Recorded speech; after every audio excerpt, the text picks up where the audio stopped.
So in this segment, Brexit putting a strain on the Tory connection with the farmers, let's put it that way. It's two different articles we're going to talk about, and in a couple of days we're going to be talking about the National Farmers Union taking pot shots at the Tories as well.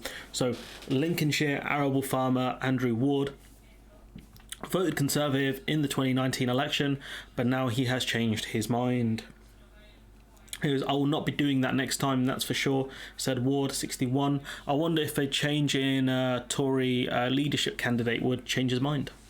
Every sector in agriculture is heading into a desperate situation." And do you know what? He's actually right. It is really bad, and we'll talk about why in the next bit.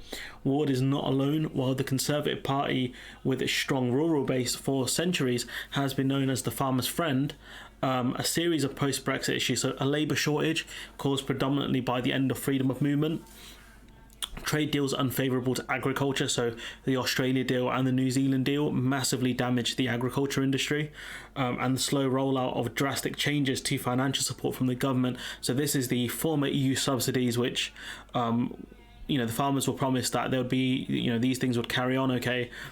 Has not happened, and some of these subsidies have been delayed by months up to years. We've spoken previously about the damage it could do to Hadrian's Wall. This has sent relations to their lowest ebb in decades. And you know what? The Tories didn't have to do this. They chose to do this.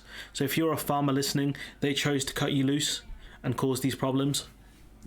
The president of the National Farmers Union, Minette Batters, last month made an outspoken speech attacking what she said was a completely contradictory policy on farming that showed a total lack of understanding of how food production works, which is true. The government don't understand farming. I don't understand how you could be a farmer's friend without understanding how it works. She said, this is the bit I didn't understand. She said, "Are we turning a blind eye to the impact of global food production while we pursue a domestic vision of a chocolate box countryside?" I don't know what she meant by that, a chocolate box countryside. I know what the government appeared to be aiming to do is turning more farms into like wildlife reserves and things like that. Places where people might actually want to go to just go for nice walks and stuff. I've been to one kind of nature park. It's very nice, very, very nice. Point being is that essentially arguing that the arguments that these people make, and we'll get to those in a bit, which is that they want to turn UK into net zero because they've been listening to tree huggers too much, so they want to kill off domestic farming. But on the other hand, the UK is also going to increase exports from very distant foreign markets, which is going to cause way more problems and cause more climate change. It just doesn't make sense, and these farmers haven't fully figured that out yet. I think Minette Batters has. It was a marked change in tone from the farming leader who, in the role since 2018, who had previously spoken about working closely with ministers, because ministers can give the appearance, that would have been under Theresa May's government as well, ministers can give the appearance they're working with you up until they come up with policy. That's when the cutaway happens. And then they can even then they can kind of pretend on policies they're there with you. But then once the bills, once it goes past, I think it's the third bill reading, that's it, it's pretty much over. Like, it's either going to be passed into a law or it's not. That's when they're really against you. But by that time, it's too late because you've already given them an 80-seat majority. For Ward, who grows winter wheat, which is something we're going to struggle with, wheat shortages because of Russia, malting barley, oats, sugar beet, which we've spoken about a lot, which is weird, and oilseed rape across 1,600 acres of Lincolnshire countryside. His anger results partially from financial pressures starting to bite, and there is a lot of financial pressure on these farmers. He points out that even in the relatively prosperous arable sector, farmers expect a significant drop in income from government payments as ministers gradually reduce EU-style subsidies, and these farmers were very reliant on these subsidies, which were mainly paid according to the area of land farmed, in favour of a new scheme that will pay farmers for environmental work, which, environmental work doesn't really pay. There's no end product. When you grow things like wheat, you sell the wheat. When it comes to environmental work, there is nothing you can really sell. Maybe you can argue you can sell a service through like nature walks. You can maybe charge people to go in there, but I don't think that's going to be very popular when pucks are free. We are getting about £220 a hectare before the changes, says Ward. Now one of the new schemes gives you £40 and the other gives you £70. It's not enough, but dude, you got to remember, right? You guys said you knew what you were voting for. If this is not the Brexit you voted for, then I've got news for you, Chief. You were lied to in 2019, which you kind of figured out by now. The question is, what are you going to do about it? Because if you and your band of farmers don't get together, you're going to lose the farm. Or at least you're going to have a very much a cut down thing. Maybe some of the Tory donors can buy off you at a cheap price. In December 2021, farmers received their first reduced set of payments under the old scheme. And, these are going to be gradually cut until 2027. So even before the next election, they're going to feel these cuts. So the question is, what are you going to do about it, buddy? This is a different type of approach from Wales and Scotland, who have devolved administrations, are changing payment systems more slowly. So that answers the question of, did the government have to do this? The answer is absolutely not, because Scotland and Wales have not done this. Scotland run by the SNP, Wales ran by Labour, and I doubt Northern Ireland has done this either, which is not run by the Tories. So the question these farmers need to ask themselves is why have the Tories done this to us? Do they not care about us? Why should we support them? That's two questions, really. While ministers have pledged to maintain local levels of farm funding throughout this parliament, there are concerns that new English schemes are not ready, and they've had years to get this stuff ready. For instance, the sustainable farming incentive, expecting to attract the highest number of farmers, remains at the pilot stage. So that could take years, maybe even a decade to properly roll out. And who knows then, by then we could have a completely different Prime Minister. It might be another Tory. It might be Rishi Rishi, who might not believe in subsidies as much. He didn't like the furlough scheme, even though that's the thing that made him popular.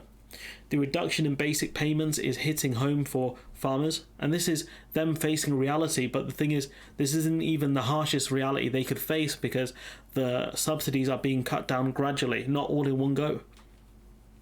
At a time when input prices are rising sharply, and let's not forget, with the end of free movement of goods, we've spoken about the MP who wants the free movement of plants and agri-foods, or plants mainly, is that for these farmers, if they buy seeds or other things from the EU to grow in the UK, they face pretty aggressive customs checks, especially in July when the physical inspections take place, which is going to further add to their costs.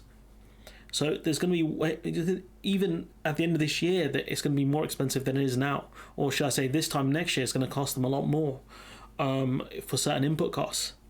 It's from Wayne Grant, the emeritus professor at the University of Warwick, who studies farmers and politics. Very interesting two subjects combined to pick. They've discovered that the Elm scheme is not going to replace the money they got before, but they knew what they voted for, so should they be concerned? They should be prepared for this. It's going to go to different people, and it will be difficult to access. And from what I've heard, some of these farmers just own a leasehold on the land. And what that means is they don't actually own the land, not properly, they just have it temporarily, and so the money will actually go to the leaseholders and not to them, potentially. And if that's true, then they're in for a rough time once the EU-style subsidies are phased out. Livestock farmers have been particularly dependent on EU payments to break even, expect a squeeze. Julia, a Cumbria farmer and executive director of the Foundation for Common Land, said the government's gradual approach is hurting micro businesses. Would you rather they didn't do a gradual approach and just stripped them out completely? Would you prefer that? People want to know how many heifers to put to the bull. This is some weird farmer talk. To the bull next year or this year. It's very hard for people to plan of the uncertainty, she said. While many farmers supported the UK's departure from the EU, which, do I have some sympathy for them? Not really, no. Many of the problems they now cite stem from the government's approach to post-Brexit changes and the bumpy road to an independent agricultural policy. And the thing is, right, if they said in 2016 they wanted a different kind of Brexit, then, okay, sure, you're still stupid, but you're less stupid. But if you voted Tory, then you can't deny you knew what you voted for, because if you were lied to by government ministers, it's now your job to call them out. You have to hold them accountable, especially since you voted for them. That's your job. You've got to call them out. You've got to hold them accountable. Yet Grant says relations with successive governments, which had been strong since post-World War II reforms won the support of farmers, had weakened since the Ministry of Agriculture was rolled into DEFRA, which doesn't make sense because there is a Minister for Farming. So again, it's just the arguments these people come up with to kind of rationalise their decisions doesn't make sense. Farmers quite rightly saw the Ministry of Agriculture as a spokesperson for farmers, but now you have a Minister for Farming. I think it's Victoria Prentice. the relationship has never been quite the same since you had DEFRA, which is not a very influential ministry within government. Was the Ministry of Agriculture that influential? I doubt it, especially if it was rolled into another department. The relative weakness has been evident in the UK's first major post-Brexit deals with exporters to Australia and New Zealand. And the thing is, right, that's not down to DEFRA, that's down to the government. You could argue DEFRA should have done more, but what more could DEFRA have done when the government's aims are to do, trade deals with other countries, so we can, show off and say, oh, look, we got a deal with New Zealand. The EU don't have that, do they? They got a deal with New Zealand, nah, son, but we do. That's what the government wanted, and can you be mad at them for that if you're a farmer? No. Government impact assessments predict that both will prove detrimental to UK farming, even as they boost the British manufacturing sector, which it won't do a lot of that anyways, but it could cost the industries over £100 million, I believe, from what I've read. DEFRA's weakness has also affected the farming workforce after Brexit restricted travel by EU nationals, and DEFRA isn't the biggest ministerial kind of department, but the thing is, they've been overruled by the Home Office. The Home Office are arguably the second most powerful department in Whitehall, or however you want to phrase it, because the simple fact is, it goes the Treasury, the Exchequer, and then it goes the Secretary for the Home Office, Priti Patel, whatever her title is, really don't care at this point. She's the third most powerful person. So if you're arguing that DEFRA had been overruled by the Home Office, you'd be right. If you're angry about it, you'd be stupid. The department pushed for a generous seasonal worker scheme for fruit and vegetable pickers, but while a scheme has been established for an annual 30,000 workers, with potential increase to 40,000 necessary, falls far short. And so would your precious Ministry of Agriculture have done anything different or got the concessions you wanted out of the Home Office? No. Because you're messing with the Home Office. They're a very powerful department. For Ward, however, another key concern relates to priorities of the top at the top of government, which he believes has this is where I get really annoyed at these people, has the ear of tree huggers and environmentalists rather than food producers. Buddy, it's going to do more damage to the environment than your little farm. Getting oats and stuff from your little farm is going to do far less environmental damage than getting things from abroad. Let me tell you that. So, the argument that it's the tree huggers who have won out is not really true, is it? It might be the ones that are NIMBY, but the ones who genuinely care about climate change would not want trade deals with Australia and New Zealand. The arguments this gentleman makes are very stupid. He said this is a key contention for farmers, many of whom believe the UK is pursuing policies led by environmentalism at home while opening the door for food imports from countries with less stringent green policies. Grant believes the threat from trade deals is overblown. I mean, it really isn't, is it? Maybe to not your specific kind of farm because you do more oats and things, but to the ones that do meat and other things, the Australia deal and New Zealand deal definitely will harm them. So, another guy who doesn't see the full damage of what these trade deals are going to do because it won't fully affect him. It's a bit sad, don't you think, when people think like this? True Tory mentality. Because I don't think the impact is going to be as great as some farming organisations have suggested. I mean, are you going to really say the NFU and other organisations are wrong here when the NFU have been right for the past few years and you have not?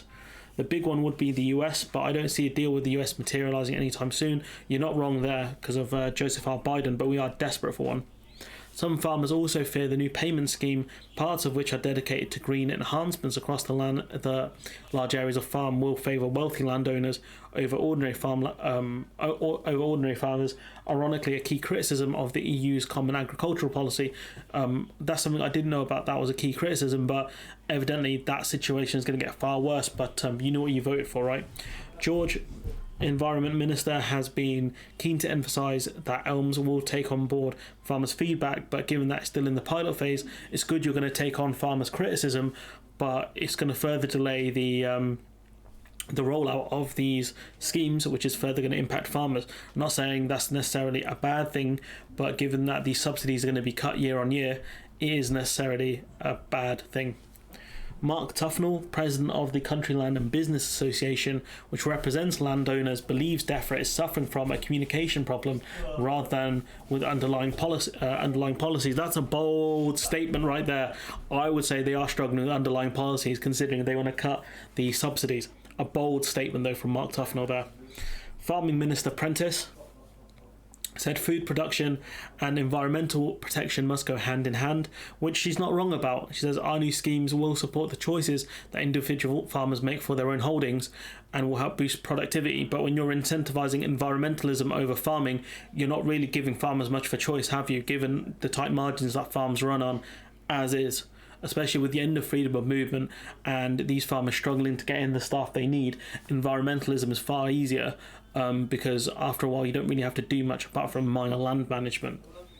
There are also signs that ministers are adjusting their approach, particularly towards sectors already in crisis, such as pig farmers who've been forced to cull tens of thousands of healthy animals after labour shortages curbed abattoir capacity. But the thing is, the government haven't actually done enough, and next year this problem will happen again, guarantee it. This year the problem will happen again, guarantee it. Zoe Davies, Chief Executive of the National Pig Association, welcomed the decision to review fairness in the pig meat supply chain and said Prentice has been wonderful in terms of being really serious about wanting to resolve the issues. The problem is, Zoe, right?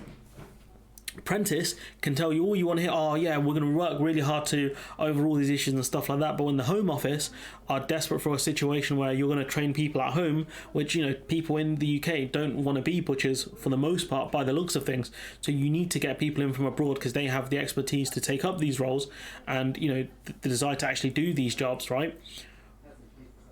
If those people aren't allowed into the country, which they're not because the Home Office and because they need visas, there'll be things like NHS surcharges, etc. They don't want to come here for those reasons, and the fact that they don't feel welcome. Victoria Prentice can tell you all she wants. She can tell you, oh, we're going to have like 1 billion butchers in this year. Trust me, we're going to make it so great. She can promise those things, but Priti Patel stands in her way. And, good luck fighting the Home Office. Still, according to Grant, the current turmoil is likely to result in some farmers quitting the industry, which, do the government want? Seems that way. In pig farming, this has already begun. There is going to be consolidation of farms. I've no doubt about that. So, essentially farmers are going to sell out to bigger landowners who are going to make massive amounts of money from these subsidies for just managing the land.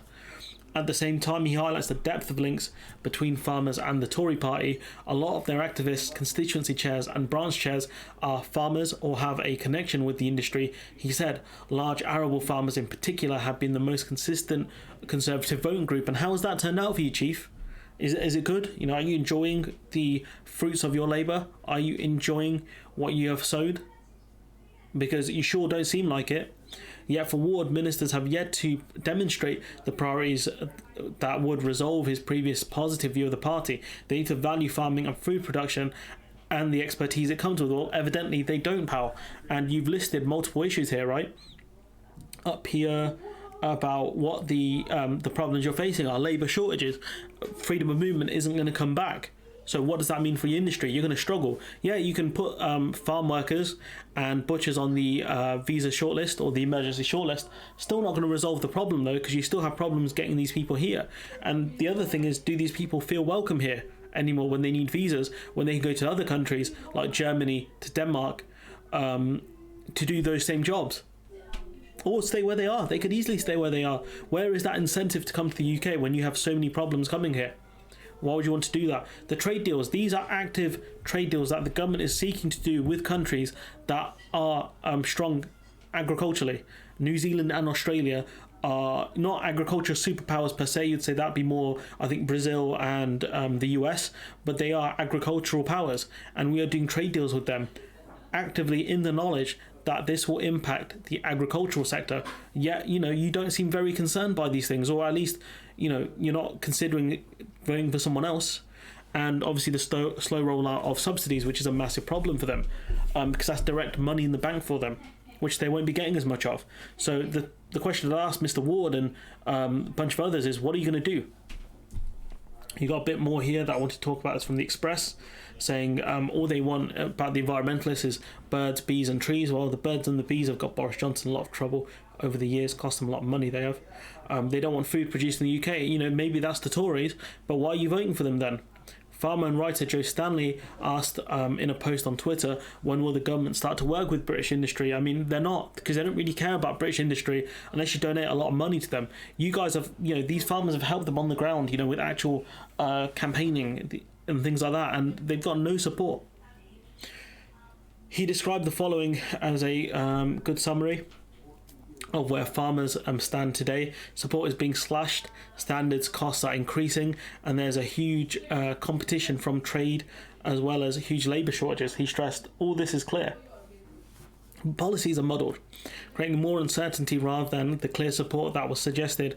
That was a suggested result of the government's approach to Brexit. And I've got news for you, Chief. Politicians lie. The only time you know when a politician's telling the truth or not is when, right, they put these policies in practice. That's it. All you can do is have faith in them. They'll do the right thing up until that point. And evidently, you shouldn't have had faith in them because they've done the wrong thing. But anyways, look, I'm going to leave it there. Let me know what you think in the comments below. Like, comment, share, subscribe. Let me know if you have any sympathy for these farmers, because I really don't at this point, considering that he's saying, oh, you know, I won't be doing that next time, that's for sure. Well, evidently he's changed his mind, but the question is he going to vote for someone else? You know, the Lib Dems probably. I'll have to look at his constituency. The Lib Dems probably are second. Is he going to vote for someone else? You know, tactical voting? Is he going to do just a vote for, I don't know, like the Reform Party or something? I don't know. But, you know, people like Mr. Ward and other farmers have to get together here, because this is one of the things that changed things in North Shropshire, a former Tory seat, and switched seats to the Lib Dems. I'm not seeing the Lib Dems do a lot of outreach to farmers, and they have to do a lot more. Sorry about the background noise. But anyways, look, I'm going to leave it there. Let me know what you think in the comments below. Like, comment, share, subscribe. Support the channel on Patreon if you can. And hopefully I'll see you in the next one.